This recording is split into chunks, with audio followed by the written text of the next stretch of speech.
প্রাচীন জনপদ বিষ্ণুপুর।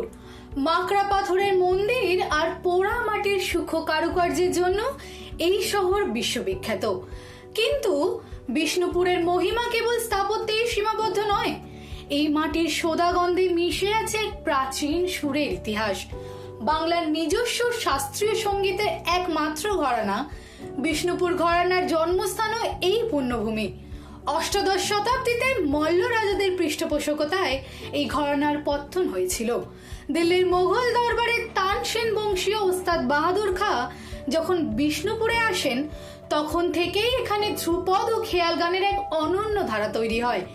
এরপর পণ্ডিত রামশরণ ভট্টাচার্য থেকে শুরু করে যদু ভট্ট, অনন্তলাল বন্দ্যোপাধ্যায়ের মতো দিকপাল শিল্পীরাও এই ঘরানাকে সমৃদ্ধ করেন, যেখানে অলঙ্কারের চেয়ে তানের স্পষ্টতা এবং রাগের শুদ্ধ রূপকে বেশি প্রাধান্য দেওয়া হয়। বিষ্ণুপুর ঘরানার সেই ঐতিহ্যকে যিনি আধুনিক যুগে হিমালয় সম উচ্চতায় নিয়ে গেছেন, তিনি হলেন কিংবদন্তি শিল্পের সঙ্গীতাচার্য অমিয় রঞ্জন বন্দ্যোপাধ্যায়। আচার্য গোপেশ্বর বন্দ্যোপাধ্যায় ও অনাথনাথ বন্দ্যোপাধ্যায়ের সুযোগ্য এই উত্তরসূরি গত 1 শতাব্দী ধরে শুদ্ধ মনে সঙ্গীত সাধনা করে চলেছেন। তার গায়ন শৈলীতে রাগের গাম্ভীর্য আর তানের সূক্ষ্ম কাজ আজও শ্রোতাদের মন্ত্রমুগ্ধ করে রাখে। গত 21শে ফেব্রুয়ারি গোলপার্কের বিবেকানন্দ প্রেক্ষাগৃহ সাক্ষী থাকলেও এক ঐতিহাসিক মুহূর্তের। সঙ্গীতাচার্যের 100 বছর পূর্তি উপলক্ষে আয়োজিত সেই অনুষ্ঠানে হল ছিল কানায় কানায় পূর্ণ। উপস্থিত ছিলেন পণ্ডিত অজয় চক্রবর্তী, কুশল দাস, পণ্ডিত অনিন্দ্য চ্যাটার্জি ও সঞ্জয় মুখার্জির মতো বাংলার সঙ্গীত জগতের বিশিষ্ট নক্ষত্ররা। শতবর্ষী একজন মানুষ পিছে গান করছেন, এই যেন এক অলৌকিক বিস্ময়। প্রায় ঘন্টাখানেক পদ্মাসনে বসে বেহাগ রাগের সেই যে বিস্তার, 3 সপ্তকে তানের অবাধ বিচরণ আর নিখুঁত সরগম, এ যেন সত্যই এক স্বর্গীয় অনুভূতি।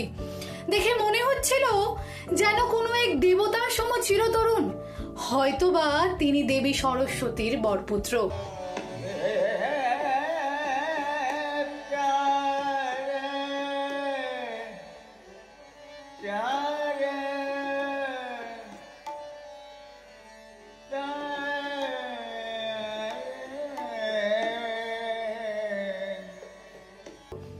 পণ্ডিত সমর সাহার তবলার ছন্দে যখন কড়ি মধ্যম আর শুদ্ধ মধ্যমের সূক্ষ্ম কাজ ফুটে উঠছিল, তখন মনে হচ্ছিল সময় যেন থমকে গিয়েছে। এই বয়সেও একটি সম বেজায়গায় পড়েনি, মেজাজেও একটু কমতি ছিল না। সত্যি বলতে তার গান শুনে কবিগুরুর ভাষায় মনে হচ্ছিল, এ কি গো বিস্ময়, অবাক আমি তরুণের গলার গান শুনে। অনেকেই প্রশ্ন করেন, অমিয় বাবুই কি তবে বিষ্ণুপুর ঘরানার শেষ পথিক? কিন্তু না, তার অগণতিক সুযোগ্য শিষ্য আর উত্তরসূরিদের মধ্যে তিনি আজীবন বেঁচে থাকবেন। তিনি চিরতরুণ, কারণ সুরের কোনো বার্ধক্য নেই। ঈশ্বরের কাছে প্রার্থনা করে সুস্থ থাকুন আচার্য। তার সুরের প্রসাদ আমাদের জীবনকে এভাবেই ধন্য করুক। তার শ্রীচরণে শতকোটি প্রণাম। Bureau report, headlines, Kolkata. আনন্দ আর ভালোবাসার দীপ্তিতে গড়া সমুজ্জ্বল পরমা, ঠিক তোমারই মতো।